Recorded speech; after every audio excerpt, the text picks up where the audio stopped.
It's Gorman in the morning with Fletcher and Ryder. Now, 92 KQRS. Gorman in the morning on Minnesota's 92 KQRS. Good Monday morning. It is September the 29th, and I am alongside Paul Fletcher.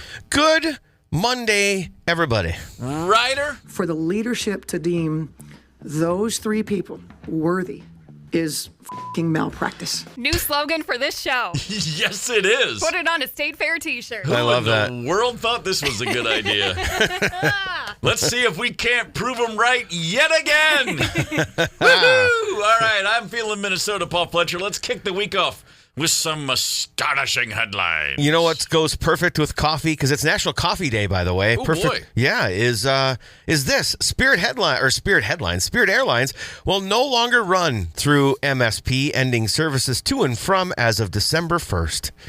That a la carte airline that, you know, you buy your ticket and that's what you get as a ticket. If you want a cup holder, you got to pay extra. If you want to Can't say I ever experienced the joys of Spirit Airlines. I did once, and it actually was fine, and I saved a bunch of money, so it served its purpose. Sure. Spirit has operated at MSP since 2012 in all their cutting around 40 routes. I guess the Hartford Airport is going to be cut as well, and they're furloughing 1,800 staff. You never like to hear that. Never a good thing. So us in Connecticut not getting the crazies anymore. I'm real bummed. Yeah, unfortunately, yeah. American consumers say the cost of groceries is a major source of stress in their life. That sentiment comes as data from the Consumer Price Index shows groceries are now 2.7% higher than a year ago, and this is mind-boggling to me. Up nearly 30% from before the pandemic. That's insane. Yeah. Hey, It's expensive. weren't we supposed to see cheaper groceries? That's what I thought. Looking at frozen blueberries the other day, and a very small bag was like $12, and I went, okay, I don't know where these blueberries came from, and I know it's not easy to harvest blueberries, but you got to be kidding me. Maybe they were coated in gold. Maybe so. You should have looked at that bag a little closer. Gold leaf. Yeah. You never know where you're going to come up with it. Paul McCartney kicked off his 2025 North American tour Get Back Friday night with a pretty intimate Santa Barbara Bowl show. The 4,562 capacity venue, that's small for him, was obviously very sold out. It was also a phone-free event.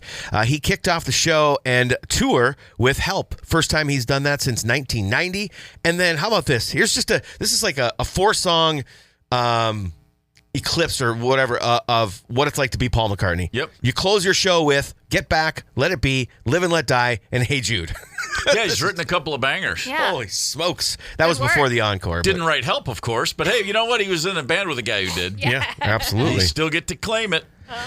A woman in England, and of course he's coming here. What's the date again? October 17th. Yep. 17th. That's Friday right. night, 17th. Yeah, indeed. A woman in England went viral for telling the story of how she almost died from yawning too hard. 2 vertebrae in her neck compressed her spine, and doctors gave her a 50-50 chance of making it. Wait. What? 2 vertebrae in her spine just from the yawn. From yawning, apparently. In fact, let's hear it from her, actually. I yawned and immediately 2 discs shot forward into my spinal cord, compressing my spine. And I was having these weird seizures down one side, and then the other side I was losing function. The surgeon had come to see me. I just remember him saying, "You need to have surgery now. And it's 50-50 whether you're going to survive this." They said that 2 discs had shot forward and compressed my spine, essentially breaking my neck. Wait, is she from that part of England where to say I yawned is a euphemism for I fell out of a moving car? I think so. What on earth? Now, because I thought, I almost died yawning once because I was driving and I yawned for so long and so deeply that I looked up and I was in the wrong lane. Sure. No, this is just the yawn itself. Apparently the yawn itself. Her name's Haley Black, by the way. Maybe that's south London or something like that. I think South London is where the yawning equates to falling out of a car. And man, I mean, Cheam, actually, the specific neighborhood, it's in Surrey. So, south of the city center. Wow. I mean, I've heard of people sneezing themselves into some issues, but a yawn? Yeah. Whew, baby. that's a big yawn. And I'm a yawner from way back. I enjoy a good, hard, and now that we're talking about it, I'm suppressing one as we speak. Could you go for a good yawn? Oh, yeah. Same. Yeah. I don't think I'm ever going to yawn again. Man, that's pretty strong. Yeah. This is a fuzzy-wuzzy little story. While the Minnesota State Fair wrapped up almost a month ago, word just dropped that Drew Barrymore made an incognito trip to the Great Minnesota Get-Together. She kicked off the 6th season of the Drew Barrymore Show on September 8th and shared she had, quote, the best time while at the Minnesota State Fair. She tried deep-fried pepperoncini as well as fried green tomatoes, and they even recreated the Uncrustaburger on her show. Oh, damn. I've never had such a good burger. Never tried the Drew. It's not very good, but you know what I'm going for there. I didn't know you were going there. I would give that a 6 out of 10, man. All right, I'll take it. Not bad. Could recognize it, so that's good.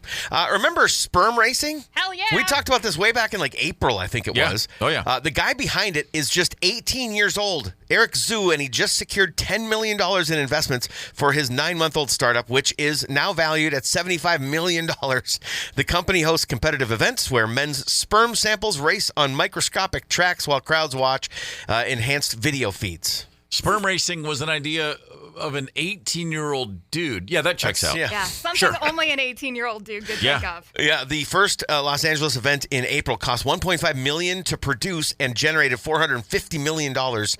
Sorry, 450 million video views. Sorry. Oh, okay. The investment group said it's, quote, the perfect blend of entertainment and health. Okay, sure. While the Rock Dream ain't going to happen, the 2026 Super Bowl halftime show performer was announced last night, and it's not Metallica. It's Bad Bunny.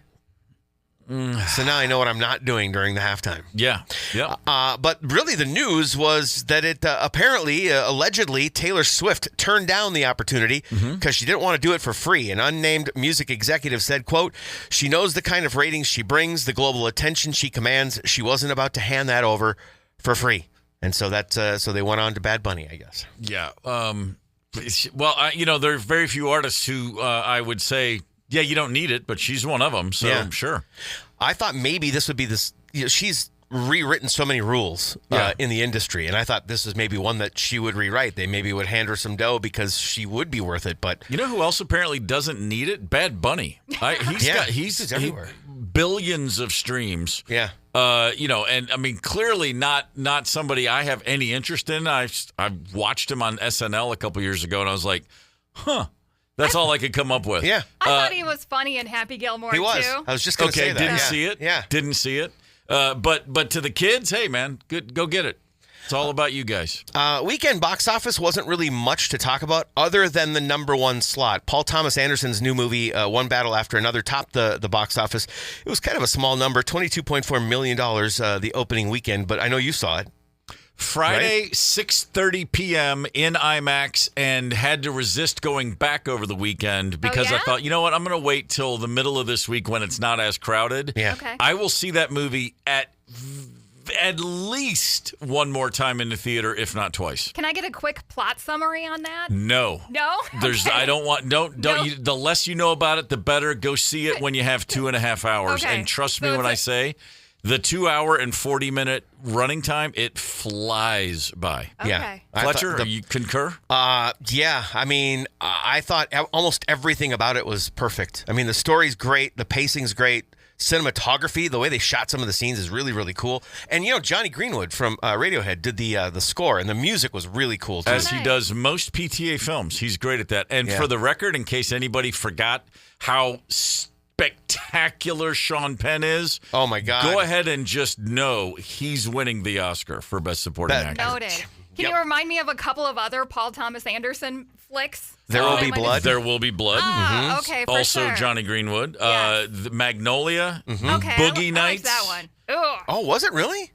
Yeah. I forgot about that. Oh, my God. So great. Second film, Boogie Nights. Yeah, incredible. I'll say this. The only other thing I'll say, Ryder, is it's tense and pensive like through the entire movie, but there's also well-timed comedy. So let's talk sports, shall we? Where to begin? Yikes. Oh, my. A plethora of pain. The Minnesota Lynx are done. Now, before yesterday's Game 4 debacle, there was the Game 3 debacle, which saw head coach Cheryl Reeve being thrown out of the game after Nafisi Collier was injured on a steal with no call. That was a nightmarish finish to Game 3. I don't know if everybody was watching that or if it was just me screaming at the television.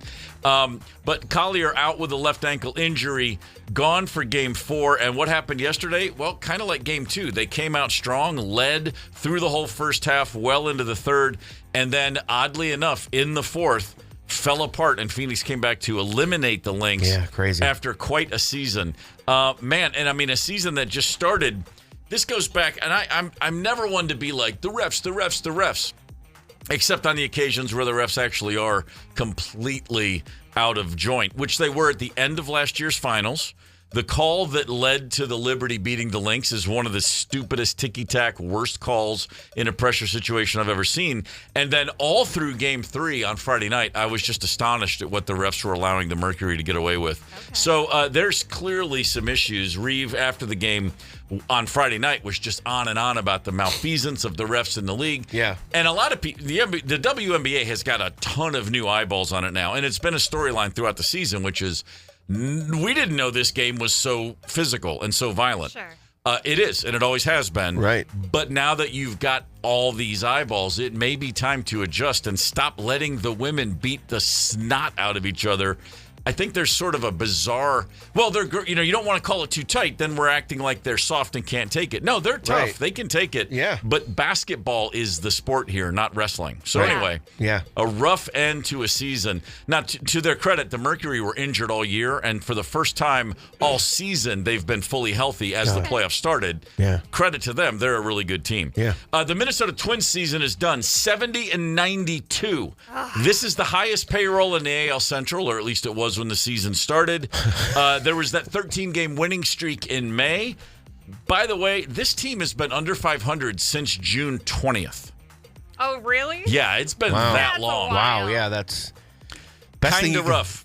But it's just the best way to sum up the season being over is just a big exhale. Like, all right, enough fun and games. Yeah. Before the NFL season started, we thought the defense of the Vikings would be dominant, as we would have expected. They had off-season additions that looked like they were going to be even better. Yeah. The offensive line also similarly bolstered, and then of course we'd watch J.J. McCarthy develop.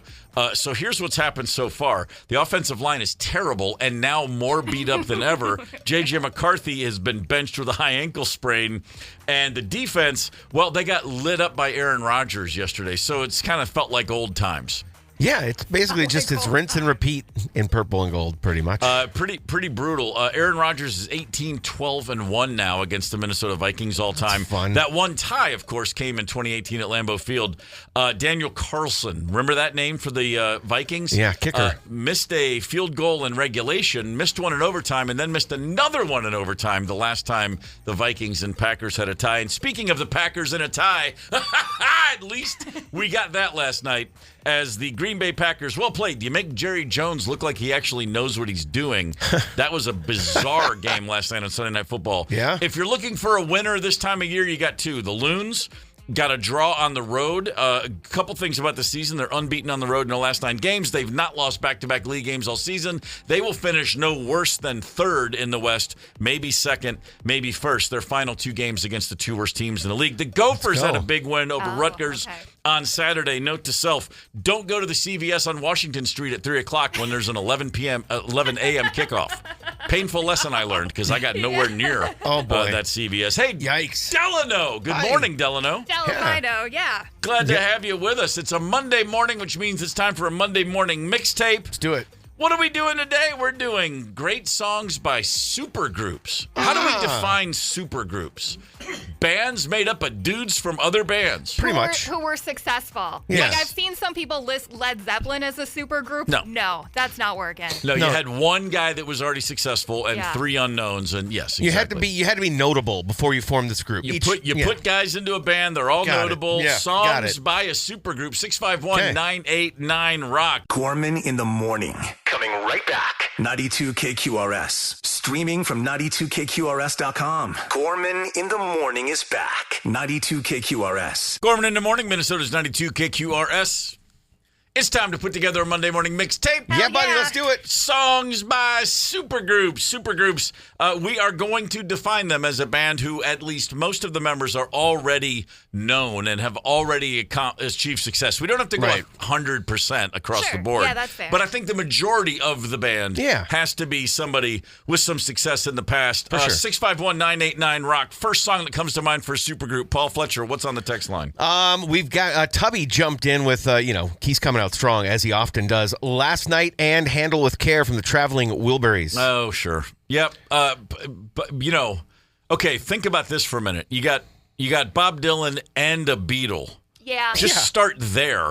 And it's kind of like, oh, yeah, okay, never mind. There's no other supergroup that you can compare unless you want to go the Dirty Mac, which was a thrown together thing once. It was John Lennon and Keith Richards and Eric Clapton, but they just played a TV show. Sure. That wasn't like a real band. Traveling Wilburys as a supergroup, kind of hard to top because I didn't mention Roy Orbison, one of rock and roll's pioneers, and Tom Petty. Oh, there's that and that. So anyway, that's a pretty good one. Yeah, doubling down on that one because Steve, that's your pick too, isn't it? Yeah, my first thought was, well, you want to go Handle with Care. You know, that's kind of where that's the top of the mountain. But there are several others of note. For sure. You know what? Drew is going right after my heart. He jumped in with Hunger Strike by Temple of the Dog. No, not appropriate. No one knew any of those guys when they recorded. A post-recording supergroup, sure. Yes. At the time, Soundgarden was the biggest band, and they were not that big yet. Yeah, so it's like, sorry. No, I'm just saying. No, he's right. In 1990, that was not a supergroup. That was a Seattle supergroup. There's a big difference. So Chris Cornell wrote the song Hunger Strike, all right? He brought in, it's actually kind of legendary within Pearl Jam that that's the first song that Eddie ever sang with the guys that he was inevitably going to be in a band with. Right. So that shows you right there that Pearl Jam wasn't really even a thing yet. So, no, they weren't. Yeah, no. When the song was released, they were a thing. But when it was recorded, et cetera, it's pre. Yeah, so it's pre-Pearl Jam. So I'm actually with you on that. A worthy suggestion, but inappropriate for today's mixtape. Yes. No, we need famous people getting together and recording. Monday morning mixtape, we're rocking that one out. Yeah. And today's mixtape, songs by supergroups. Now, in our definition, a supergroup, it's not a band that all becomes famous after they form. It's got to be guys or gals who are already in famous bands, then put a new band together, hence the term supergroup. It comes out of the gate like a supergroup. For instance, let's go to the 70s, Bad Company. Two guys from Free, a guy from King Crimson, a guy from Mott the Hoople, all established artists. That was a supergroup, Bad Company. Oh, nice pick. They signed to Led Zeppelin's label, which was not a supergroup because only one of those guys, Jimmy Page, was already a known entity, and he was hardly a household name coming out of the Yardbirds. So you see where I'm going with this. Yes. Traveling Wilburys was my first thought. You've got a Beatle, you got Bob Dylan, you got Roy Orbison and Tom Petty. Kind of hard to top that one. That's a massive, massive supergroup. Yeah, that's Mount Everest type of supergroup. 651-989-ROCK. Ryder, did you tell me your first thought when I said supergroup? Did you have some bizarre supergroup from the punk world no one's ever heard of? Oh, I got a really deep cut, but you guys have all heard of all of these people. The band is Them Crooked Vultures. The people in this band are Dave Grohl on drums. Yep. John Paul Jones from Led Zeppelin on bass. Yep. And then Queens of the Stone Age, Caius, Eagles of Death Metal frontman Josh Homme. That's exactly right. I didn't even think of them. I forgot all about it. Did you ever see them live? No, don't make me jealous. Oh, sorry. No, I didn't either. I didn't see them either. People that did were like, yeah, they were slamming. Yeah, that's what I heard. Yeah, for real. Man, yeah, that's a pretty good one. If you're going to be in a supergroup, if you're going to put one together, it doesn't hurt to get a guy from Led Zeppelin in there. No, it doesn't. Name recognition alone. Like, hey, Led Zeppelin? Sure. Mm-hmm. Absolutely. Paul, what's on your mind? I've got, there's one that popped into my head, but it's not the one I'm going with. Okay. There was a band called the Neurotic Outsiders. You had Steve Jones from the Sex Pistols, Duff McKagan, John Taylor from Duran Duran. Right. Duff, I left out Matt Sorum also, both from Guns N' Roses. They were pretty cool, never really notable. I mean, just kind of did their own thing. Right. I only think they did one album, but it was pretty, or maybe they did two, but pretty cool stuff. But the one that popped into my head, the biggest one, also has members of Duran Duran with Robert Palmer, Power Station. Oh, sure. Yeah. And Tony Thompson on drums. Don't kid yourself. Yeah. Just killing it. Man, I'm a big fan of Robert Palmer. Yeah. That dude can sing. Yeah, for sure. Yeah. Yeah, that was an absolute supergroup. Tony Thompson, the drummer in the Power Station, the guy who played Live Aid with Led Zeppelin. Oh, that Phil guy? Collins showed up and crashed the party, but it was Tony Thompson is who they rehearsed with.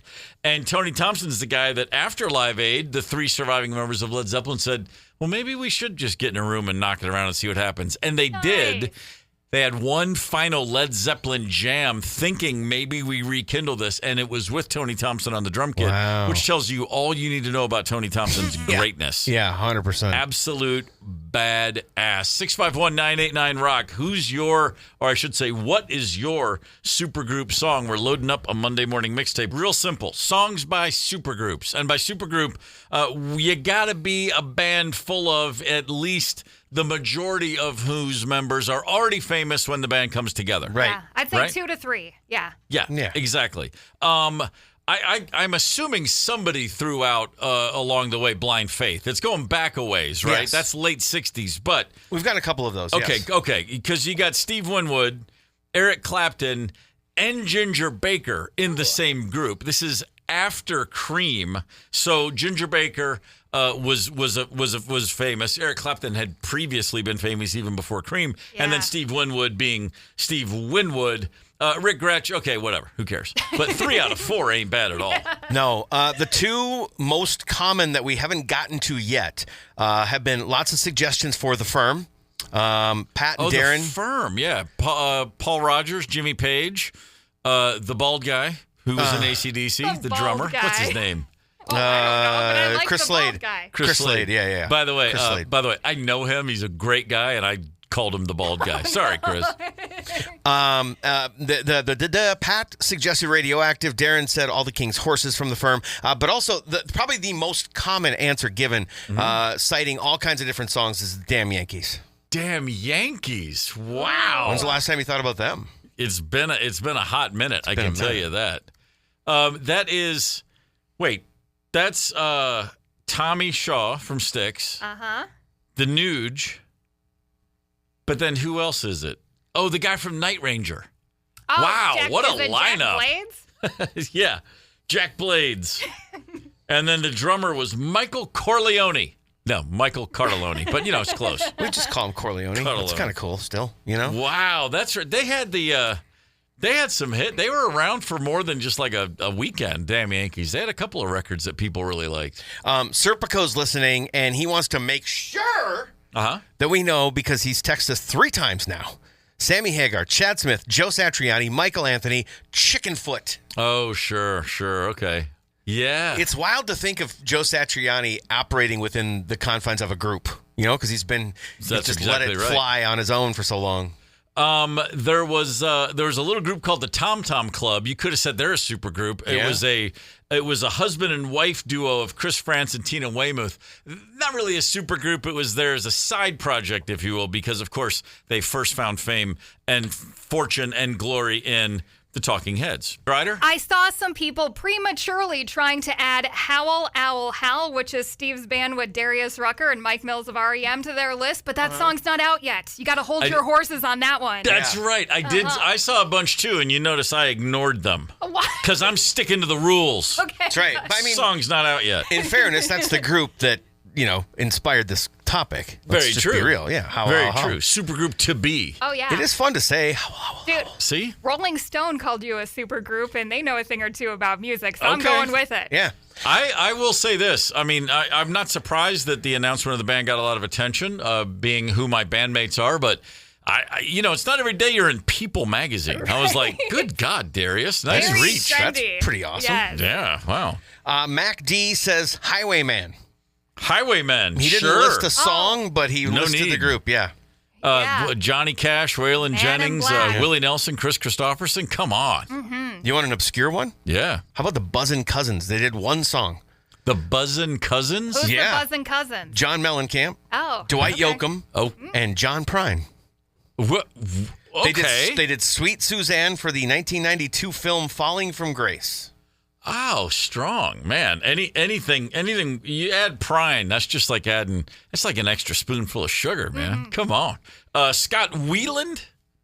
I always want to say Weiland. I've always said Scott Weiland. I've always said Weiland, too. But then I see people say, no, it's actually Weiland. Is it Weiland? Who are these people? I don't know. I'm always confused. I can tell you were out on the road. I can tell you through all of 90s radio, it was Scott Weiland. Well, then so it's for Scott whatever that's worth. Well, he was, of course, Stone Temple Pilots. When he left that band, he went on to start a band with Slash and Duff and Matt Sorum, 3 members of Guns N' Roses, and then that rhythm guitar player who nobody remembers his name. At least I don't. But Stone Temple Pilots singer, then a member of and singer of Velvet Revolver. Yeah. That's that was a 90s into the 2000s. That was a supergroup. Absolutely. Stone Temple Pilots singer and some Guns N' Roses dudes. Mm-hmm. And by the way, me, also a member of Velvet Revolver. Oh, you played with Velvet Revolver? What? But I didn't know it. Okay. So in 2002, I moved to L.A., and right away, I bumped into Slash, and we started jamming. Just the two of us. Okay. What the hell? Guitar player and drummer. For months, a couple times a week, we'd get together, and he was just putting together a bunch of songs, and we had a couple conversations about, like, what do you want to do? And I was like, what do you want to do? I don't know. I just moved here. I'm just getting established. I'm about to have a second kid, and twice a week you want to jam? Good with me. And we were having fun. And then one day he goes, hey, do you mind if I bring a bass player in? And I go, no, that'd be awesome. I'd love to play with a bass player. And the next day, Duff walked in, and I was like, holy crap. Okay, cool. Yeah. And so I said, okay, we're playing Welcome to the Jungle. And they laughed, and I said, no, I'm serious. Yeah. We're playing Welcome to the Jungle, or I'm leaving. And they played it. Nice. Like, I was like, come on, when am I going to have this chance again? Yeah. And we rocked it out. We jammed a few times. And then Slash said, hey, so what do you think of the band? I said, what band? He goes, this band. I said, all right, it's cool with me. And he goes, well, I'm just thinking about doing something new. And he had all these new songs, and they were cool. Yeah. Long story short, he called me like a week later, and he goes, he went to a funeral. I don't remember who died. Somebody in music. Okay. And he and Duff and Matt Sorum, the drummer from Guns N' Roses, were there together, and they jammed. And they had this whole, we have unfinished business because the way they left Guns. And he goes, I think I'm going to move on and do something with Matt. I said, great, go for it. Yeah. Truth is, I had just left my own band, and the idea of being in a new band was making me break out in shingles. Oh, no. But I just thought it was cool. And we had a blast, and I never thought anything of it. Well, a couple years later, Velvet Revolver turns up, and I'm thinking, cool, good for those guys. And then Slash writes a book years after that, and in his book, he goes, Velvet Revolver started with me and Steve Gorman. And I was like, awesome. Yeah. I didn't have to do it, and I still get credit for it. That's perfect. That's my kind of band experience. I'm also really impressed that you can make yourself break out in shingles. That's impressive. It wasn't me doing it. It was the idea of being in a band. Let me tell you. Fair enough. I've had enough of those. But, of course, I'm diving right back in right now. Yeah. So, We're this is how it goes. Yeah. Gorman in the morning. Coming right back. 92 KQRS. Streaming from 92KQRS.com. Gorman in the morning is back. 92 KQRS. Gorman in the morning, Minnesota's 92 KQRS. Merriam-Webster is adding 5,000 terms to its collegiate dictionary. Jeez. 5,000 new terms. Wow. There's some goodies. Are there, though? Oh, yeah. Are these coming from like the last 120 years or something?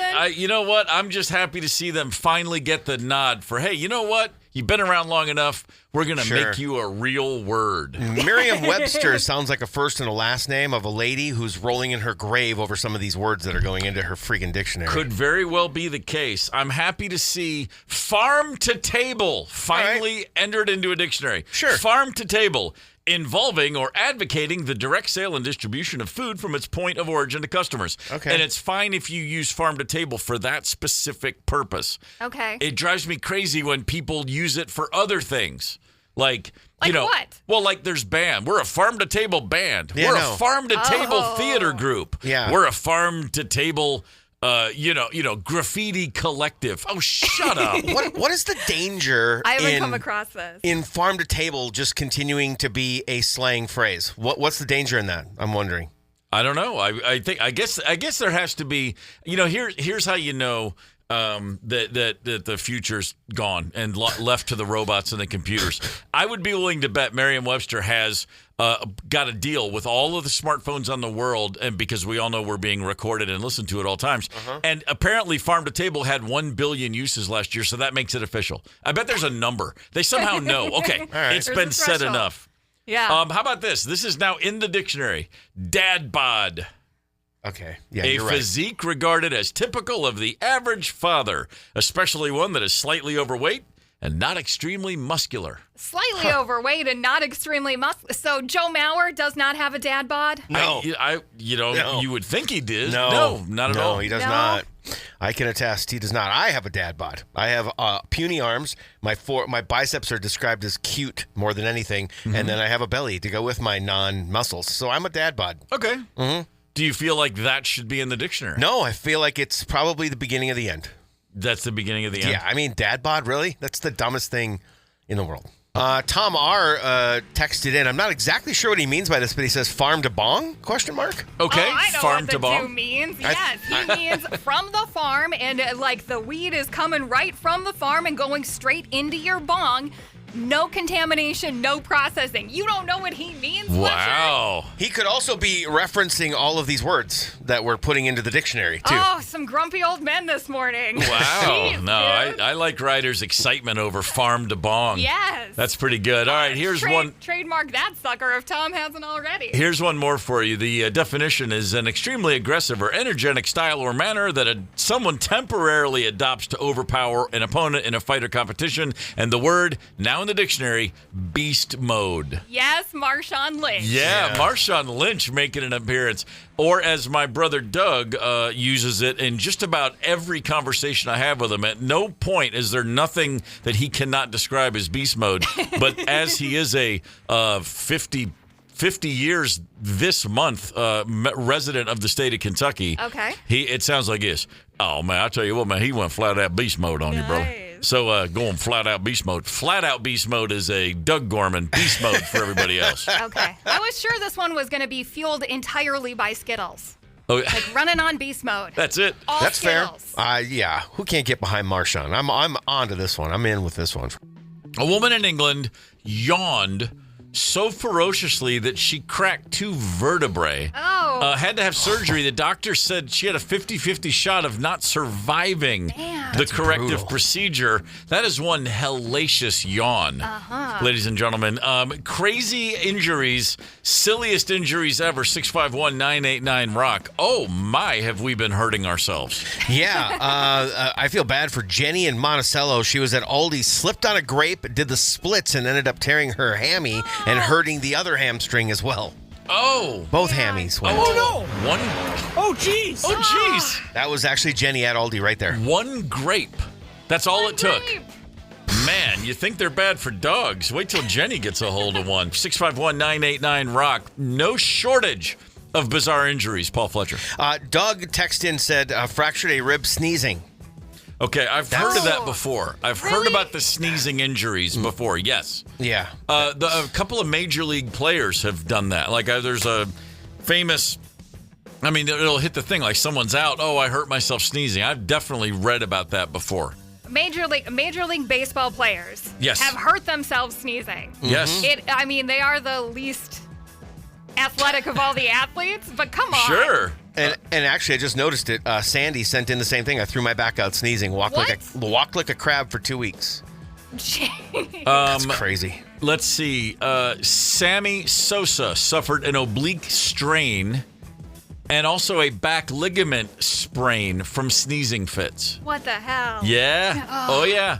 A pitcher, Matt Latos, strained his side trying to hold back a powerful sneeze. Now, they say don't keep a sneeze in. Right. You can do some serious damage. Got to let those bad boys loose. Are these steroid-powered sneezes? I would be. imagine so. Could be. Okay. Yeah. All right. Yeah. Performance-enhancing drugs involved. The doozy maybe of the morning comes from Frank. When I was 6 years old, my buddy got a new bike. Of course, he let me ride it. But I wasn't familiar with caliper brakes. I was used to brakes being in the pedals. I ended up crashing into a brick wall. My face smashed into the wall, and that's why I thought it was the worst. And then it gets worse. My testicles wrapped around the neck of the bike, and I split my scrotum, requiring 20 stitches. They said I'd never have children. 4 daughters, 14 grandchildren later. Okay. So I'm happy to hear that it's junk. It was a happy ending, at least. Well, I mean, Sort he of. still had those 4 kids. That's Maybe what I mean. Maybe he thought he was Still getting worked. away with no kids. Do we not have a red flag in the studio that we can wave before you read things like that to me? No, the fun is Yowza. in not Yeah. telling you. Yeah. Man, oh man, Yeah, that's I don't brutal. want to ever hear the word stitches and scrotum in the same sentence No, again. my Same. balls hurt and they're metaphorical. Trust me on that one. I feel bad for your balls. I did myself in as a college student in the dorm, goofing around in the hallway with a couple of guys, walking back to one of our rooms. Not hammered drunk, just a little buzz going. Sure. And then, as is often the case, a little wrestling bout breaks out, like boom, boom, boom. You're all messing around with each other. And I jumped up. I jumped off this guy, jumped up in the air, and I went to do like a jump up and spin around move. And I didn't realize that I had walked right under propped open fire doors. And so the 9-foot ceiling was all of a sudden like 7 feet because I was in a doorway of fire doors, and I jumped and you don't realize how much force you have just leaping off the ground in a normal time.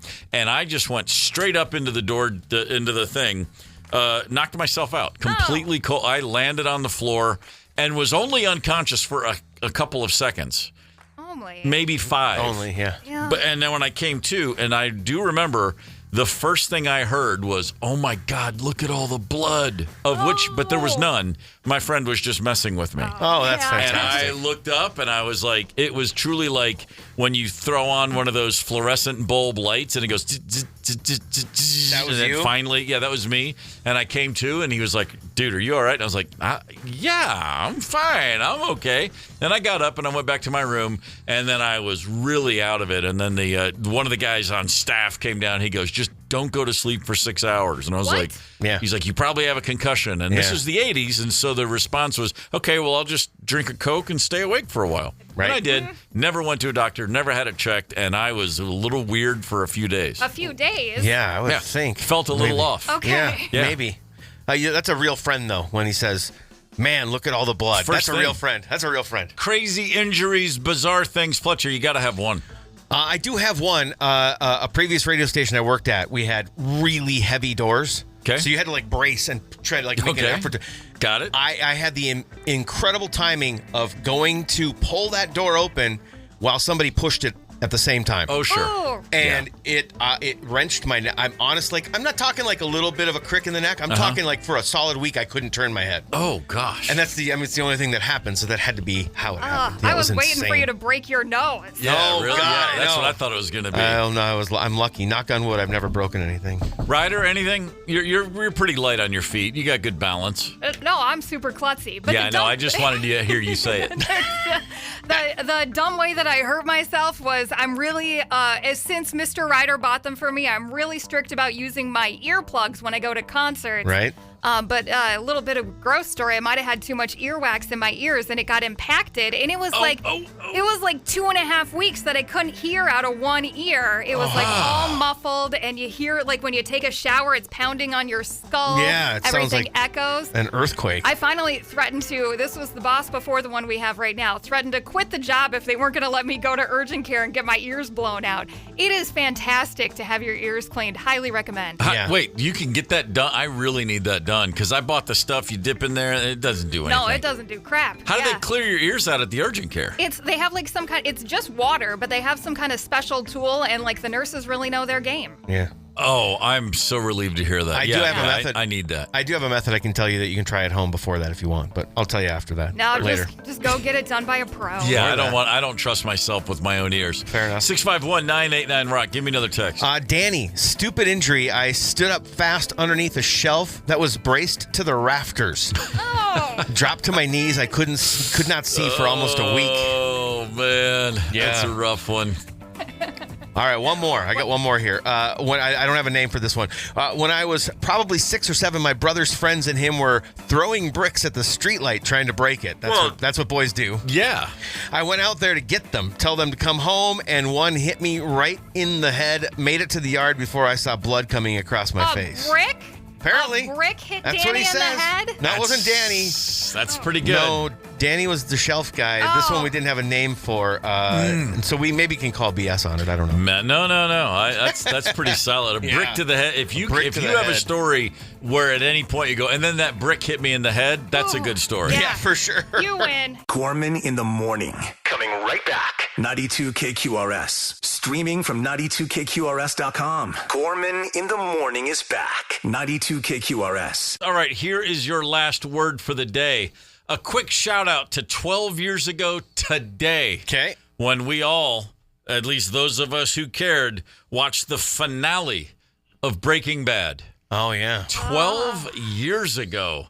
Walter White took out all the Nazis with the M60. Yeah.